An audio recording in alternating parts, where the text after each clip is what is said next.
consideramos como población derechohabiente. Y creo que la cruzada refleja todavía esa tensión que el maestro Cordera, junto con el maestro Tello, hace muchos años definieron claramente como la disputa por la nación, ¿no?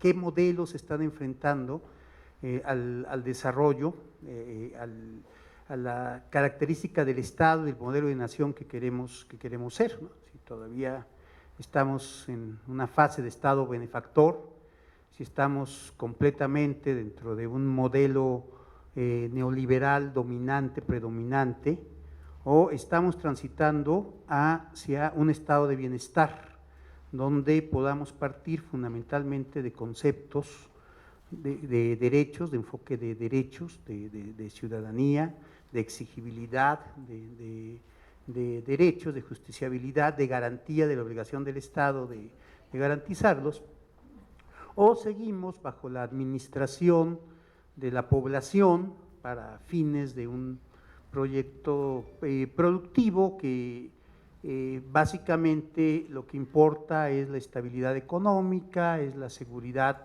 de la inversión, etcétera, y queda subordinado a ello el bienestar de la población, el bienestar concreto de la población. Bien, parto de esta imagen, ¿no? En un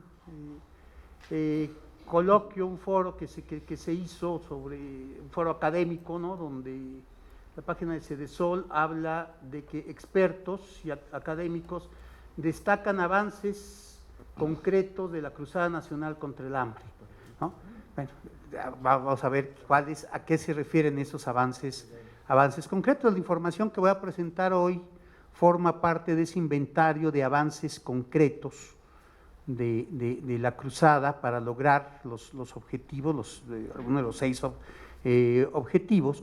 Y en ese contexto se nos pidió al Instituto Nacional de Nutrición que desarrolláramos un modelo con un enfoque básicamente de inteligencia epidemiológica, un enfoque de estar dándole el seguimiento a la población materno-infantil, que objeto de la cruzada, ¿no? Que es en donde se concretan todas las acciones de política social, donde se expresa el hambre como tal, en lo concreto, el hambre como desnutrición, como carencia de alimentos, como pobreza, como crecimiento, como desarrollo, como diarreas, como acceso a servicios de salud, como condiciones de vivienda, etcétera. Es decir, que a partir no de la conceptualización del programa, sino de las condiciones concretas de existencia de la población en comunidades de alta marginación, en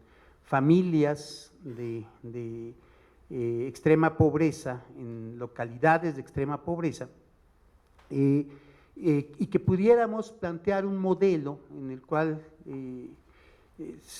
dicho de esta manera, probáramos la tensión de las acciones, de las políticas públicas en lo que es la vida cotidiana, el vivir diario de las familias, ¿no? El crecer, el comer, el enfermar, el morir incluso. Entonces, la idea es básicamente esa, es desarrollar un sistema, esta metodología que hemos denominado en el Instituto Nacional de Nutrición como modelos integrales de apoyo a la nutrición y al neurodesarrollo, es decir, en una comunidad con familias concretas, tratar de estructurar todas las capacidades locales, partiendo de inicio de las capacidades de la misma familia, pero también de los programas y de la capacidad institucional para poder mejorar las condiciones objetivas de vida. Este programa, ante todo, tiene un enfoque de derechos, es decir, partimos de un sistema complejo, ¿no? Este sistema que construimos en un foro nacional que se realizó hace ya 3 años, ¿no? Por estas fechas, en donde muchos de los aquí presentes logramos discutir lo que eran las políticas públicas que se que se daban en ese momento, ya en la administración pasada, para la atención de la alimentación y nutrición de la población. Entonces, a partir de ahí se construyó un modelo de sistemas complejos, de interacciones, en donde se veía, bueno, cuáles eran todos los elementos que desde los diferentes programas, diferentes políticas públicas estarían permitiendo la garantía del derecho a la alimentación, entendiéndolo como un derecho integral, universal, interdependiente, y al Estado como el sujeto obligado a garantizar ese derecho. Y entonces construimos un modelo, digamos, ideal a seguir, de qué es lo que debería de tener acceso la población como derechos para poder tener un pleno acceso al derecho a la alimentación. Veo que algunos se esfuerzan por leer la letra chiquita, es imposible, pero lo importante es considerar que es un modelo que está buscando integrarlo en un sistema de vigilancia, es decir, recoger toda la información alrededor del estado de nutrición de los niños, de su evolución, de su crecimiento y de su neurodesarrollo, de ver cómo están viviendo esos niños en las comunidades más lejanas y tener un seguimiento cercano, un seguimiento directo de estos niños y tratar de estar dándole seguimiento y promoviendo su acceso a políticas públicas, pero siempre partiendo de la familia, de su núcleo familiar, y considerándolos como participantes de programas dentro del contexto de la Cruzada Nacional contra el Hambre, ¿no? Toda esta información, generamos un sistema para que la recoge en tiempo real, la procesa en tiempo real y la presenta de manera transparente lo que va sucediendo minuto a minuto, o lo que sucedía minuto a minuto hasta diciembre del año pasado, y iba exponiéndolo en un sitio público de cómo iba comportándose el estado de los niños, y se elaboró una serie de reportes detallados del estado de nutrición, cuántos niños estaban desnutridos, cuál era la magnitud de la desnutrición, su anemia, su neurodesarrollo, sus condiciones de vivienda, etcétera, etcétera, ¿no? Todo en un sistema georreferenciado, ¿no? Cada una de las comunidades estaban ubicadas, ¿no? en un sistema de georreferenciación, en bases de datos relacionales, donde nos permitían estar estructurando toda la información existente a las localidades, inclusive poder ir a nivel local, ¿no? En la Numeralia, este programa lo aplicamos en 192 localidades de 3 estados, Oaxaca, Guerrero y el Estado de México. Fueron alrededor de 15,450 niños, ¿no? Donde realizamos mediciones de peso, de talla, de hemoglobina, pruebas de neurodesarrollo, censos basales. Y bueno, ¿y esto cómo se pudo hacer?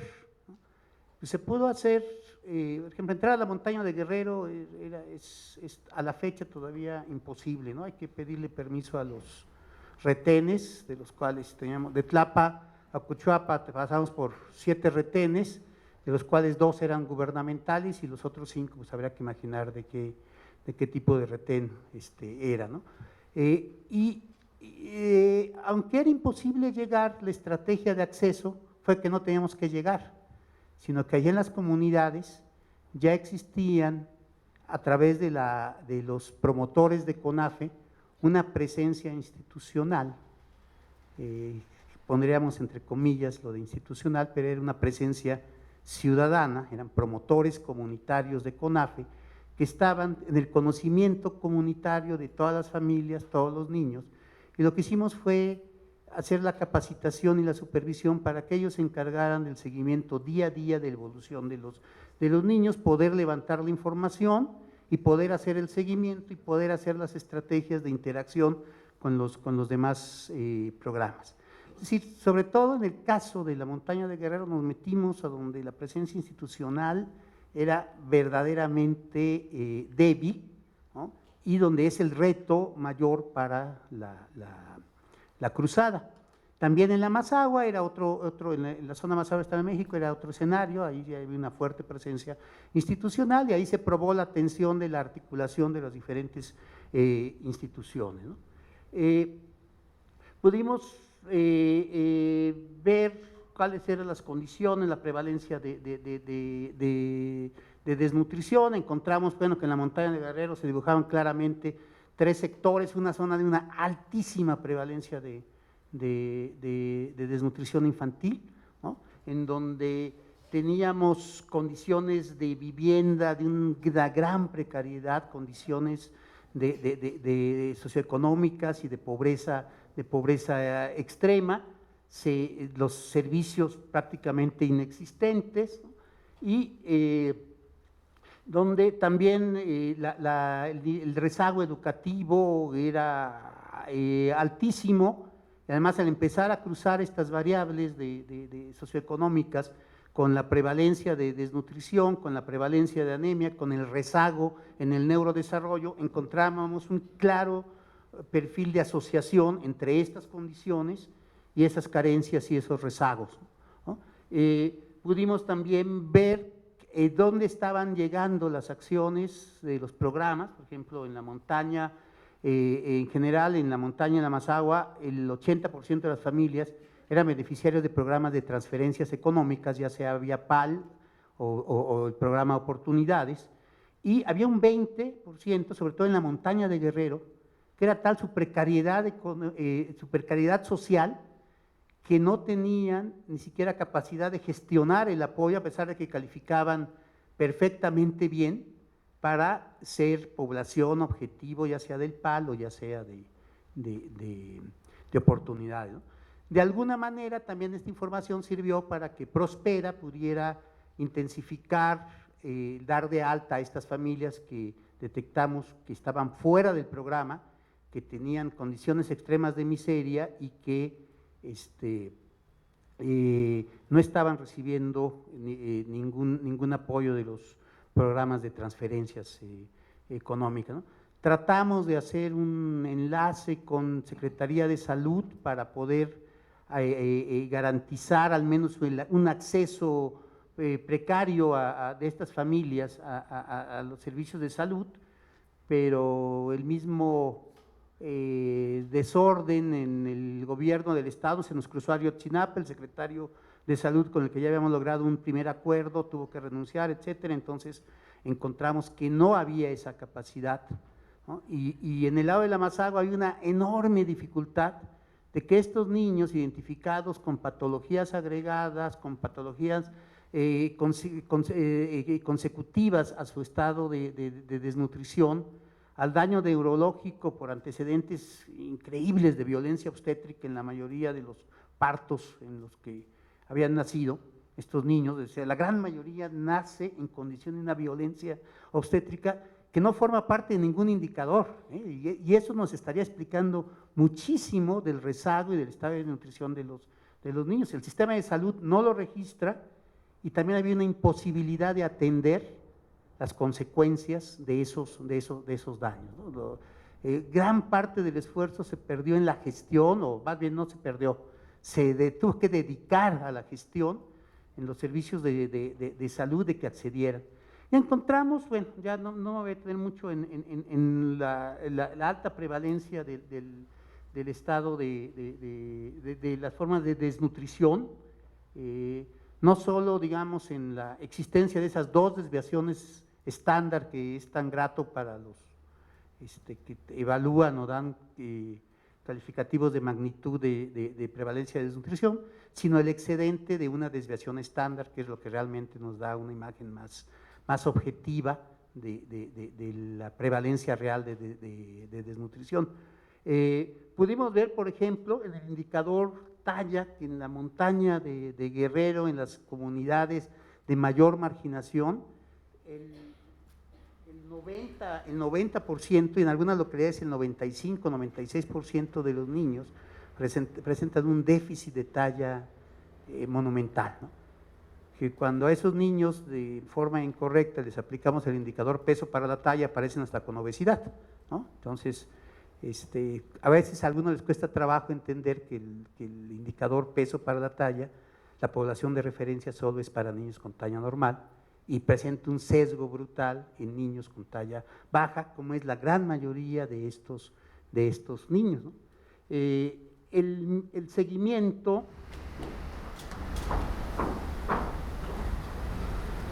bueno,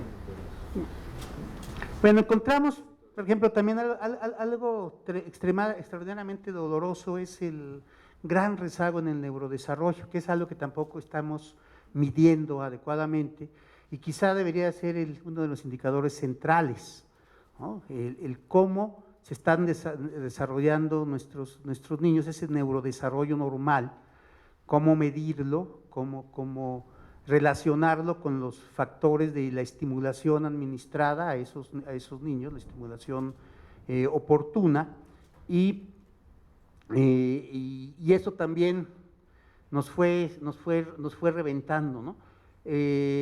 Por ejemplo, aquí en esta gráfica pueden ver ustedes en esas, la estimulación, la barra roja representa el retraso grave, y la barra verde el neurodesarrollo normal, y está ahí el nivel de estimulación, ¿no? Cuando vemos que hay una estimulación mínima, que son las dos barras rojas mayores, ¿no? Pues prácticamente no hay posibilidades de alcanzar un neurodesarrollo. Entonces, asociado a estimulación y también con independencia incluso del estado de nutrición. Nosotros encontramos, por ejemplo, que en un análisis de factores, ahí el neurodesarrollo de los 12 meses se explica en un 60% por la estimulación recibida y en un 30% por el estado de nutrición. Entonces, ambos factores son importantísimos para el neurodesarrollo. Bueno, y aquí viene, después de todo este desastre terrible que encontramos, pues vinieron algunas buenas noticias, que es lo que apareció en la primera gráfica, de que los expertos académicos, ¿no?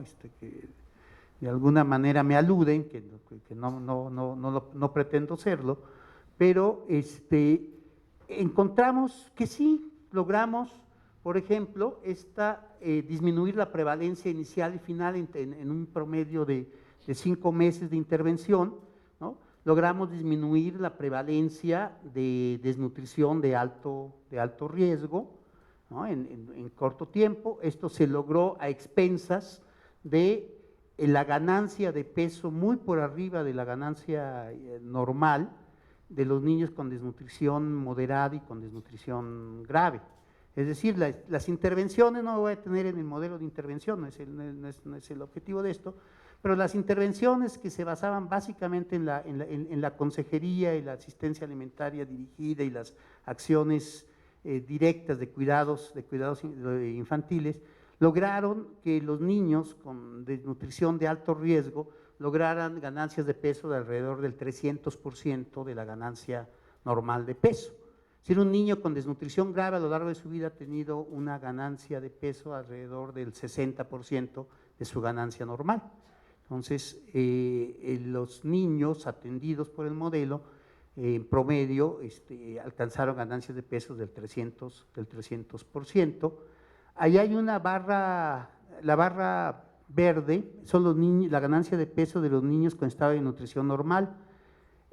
Esos 3 bloques de niños representan las 3 zonas de la montaña de Guerrero, dependiendo de la prevalencia más alta, mediana o más baja de desnutrición infantil, ¿no?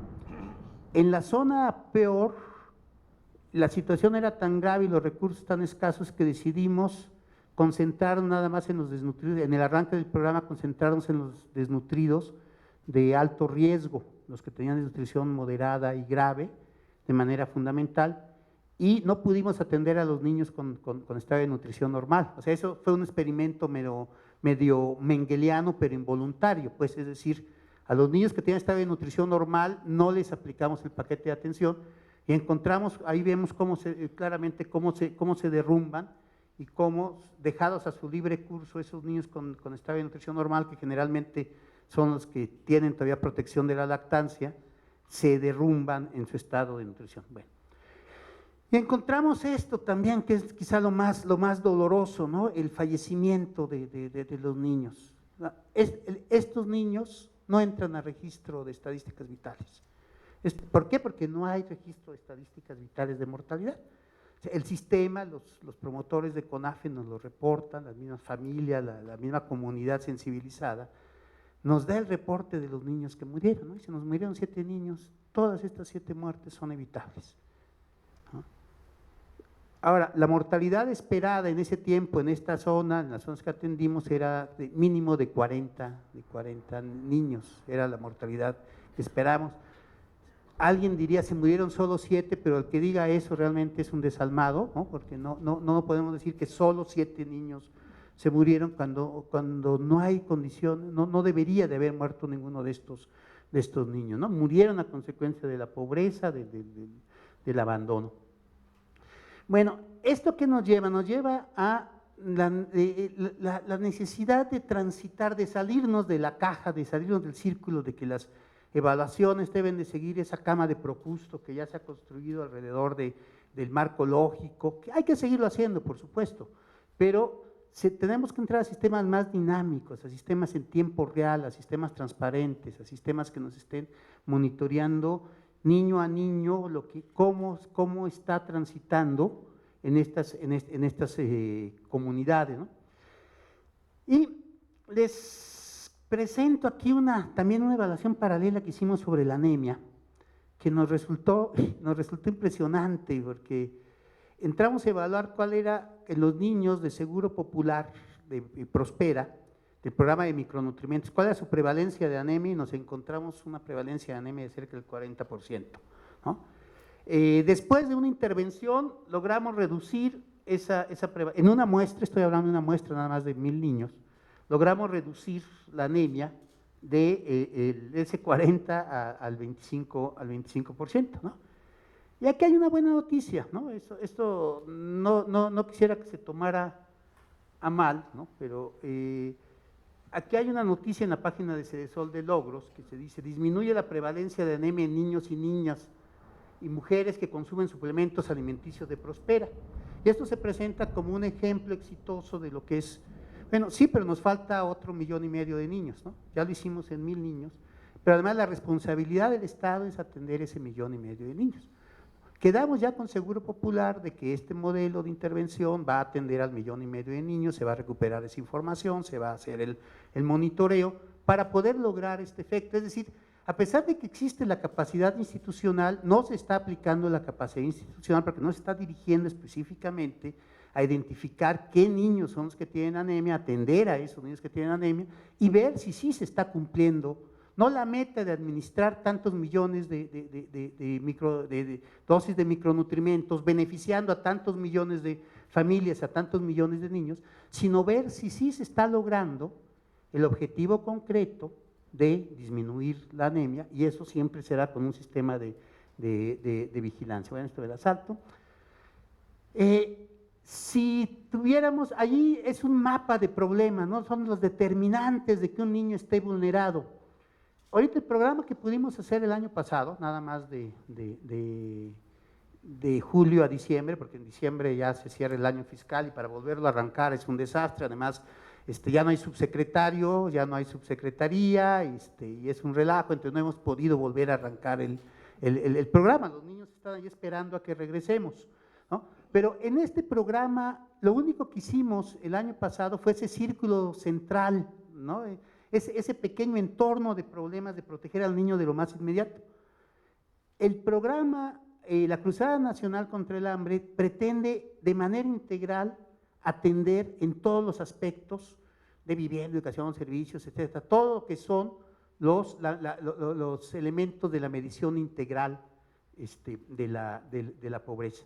Bueno, esperamos que la política pública y el diseño institucional responda a esto. No está respondiendo por el momento. Sin embargo, existe una excelente noticia que es el CIFODE, ¿no?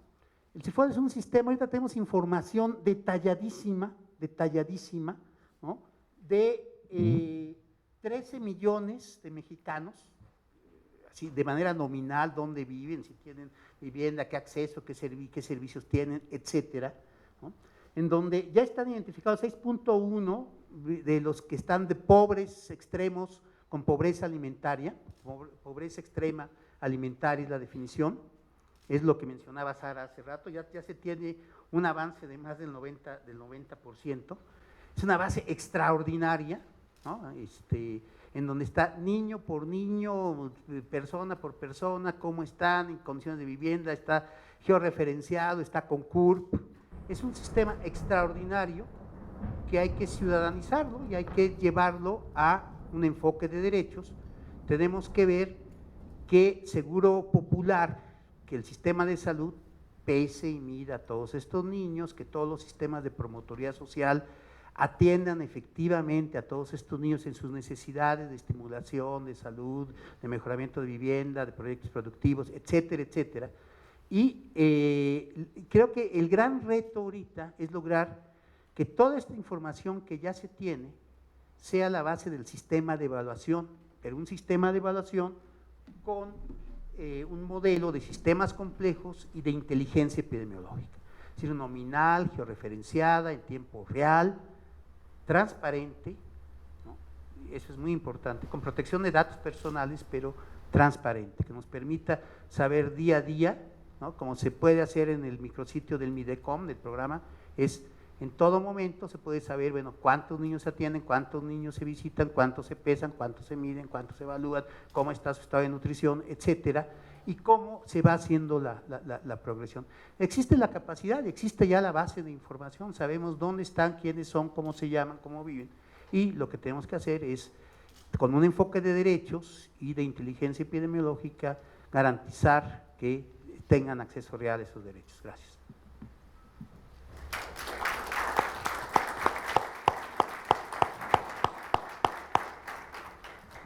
Bien, muchas gracias, Abelardo. Pues ofrezco la palabra.